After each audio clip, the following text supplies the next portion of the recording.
ರೈತ ಬಾಂಧವರಿಗೆ ಪ್ರಗತಿ ಚಾನಲ್ಗೆ ಆತ್ಮೀಯವಾದಂಥ ಸ್ವಾಗತ. ಇಂದಿನ ಅಡಿಕೆಯ ಮಾರುಕಟ್ಟೆಯ ಬೆಲೆಯನ್ನು ನೋಡಿಕೊಂಡು ಬರೋಣ. ಇನ್ನೂ ಯಾರು ಹೊಸದಾಗಿ ನಮ್ಮ ಯೂಟ್ಯೂಬ್ ಚಾನಲ್ನ ನೋಡ್ತಾ ಇದ್ದರೆ ಚಾನಲನ್ನು ತಪ್ಪದೆ ಈಗಲೇ ಸಬ್ಸ್ಕ್ರೈಬ್ ಆಗಿ. ಇಂದು ಕರ್ನಾಟಕದಲ್ಲಿ ಅಡಿಕೆಯ ಧಾರಣೆಯನ್ನು ನೋಡಿಕೊಂಡು ಬರೋಣ ಬನ್ನಿ. ಇಂದು ಮೊದಲನೇದಾಗಿ ಶಿವಮೊಗ್ಗದಲ್ಲಿ ರಾಶಿ ಅಡಿಕೆ ಬಂದು 49,500 ರೂಪಾಯಿವರೆಗೆ ಒಂದು ಕ್ವಿಂಟಲ್ಗೆ ಬೆಲೆಯನ್ನು ಹೊಂದಿದೆ. ಹಾಗೆ ತೀರ್ಥಹಳ್ಳಿಯಲ್ಲಿ ರಾಶಿ ಅಡಿಕೆ ಬಂದು 52,000 ರೂಪಾಯಿವರೆಗೆ ಬೆಲೆಯನ್ನು ಹೊಂದಿದೆ. ತೀರ್ಥಹಳ್ಳಿಯಲ್ಲಿ ಹೊಸನಗರದಲ್ಲಿ ಒಂದು ಕ್ವಿಂಟಲ್ಗೆ ರಾಶಿ ಇಡೀ ಅಡಿಕೆ ಬಂದು 51,700 ರೂಪಾಯಿವರೆಗೆ ಬೆಲೆಯನ್ನು ಹೊಂದಿದೆ.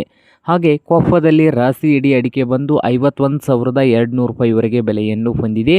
ಹಾಗೆ ಶೃಂಗೇರಿಯಲ್ಲಿ ನೋಡೋದಾದರೆ ರಾಶಿ ಇಡೀ ಅಡಿಕೆ ಬಂದು 49,400 ರೂಪಾಯಿವರೆಗೆ ಬೆಲೆಯನ್ನು ಹೊಂದಿದೆ. ಹಾಗೆ ಜಯಪುರದಲ್ಲಿ ರಾಶಿ ಇಡೀ ಅಡಿಕೆ ಬಂದು 50,700 ರೂಪಾಯಿವರೆಗೆ ಬೆಲೆಯನ್ನು ಹೊಂದಿದೆ. ಹಾಗೆ ಚನ್ನಗಿರಿಯಲ್ಲಿ ರಾಶಿ ಇಡೀ ಅಡಿಕೆ ಬಂದು 49,000 ರೂಪಾಯಿವರೆಗೆ ಬೆಲೆಯನ್ನು ಹೊಂದಿದೆ. ಹಾಗೆ ಸೊರಬದಲ್ಲಿ ಹೊಸ ರಾಶಿ ಅಡಿಕೆ ಬಂದು 47,000 ರೂಪಾಯಿವರೆಗೆ ಬೆಲೆಯನ್ನು ಹೊಂದಿದೆ. ಹಾಗೆ ಜಯಪುರದಲ್ಲಿ ಬೆಟ್ಟೆ ಅಡಿಕೆ ಬಂದು 57,000 ರೂಪಾಯಿವರೆಗೆ ಬೆಲೆಯನ್ನು ಹೊಂದಿದೆ. ಶೃಂಗೇರಿಯಲ್ಲಿ ಬೆಟ್ಟೆ ಅಡಿಕೆ 57,400. ಹಾಗೆ ತೀರ್ಥಹಳ್ಳಿಯಲ್ಲಿ ಬೆಟ್ಟೆ ಅಡಿಕೆ 56,900 ರೂಪಾಯಿವರೆಗೆ ಬೆಲೆಯನ್ನು ಹೊಂದಿದೆ. ನೋಡಿ ರೈತ ಬಾಂಧವರೇ.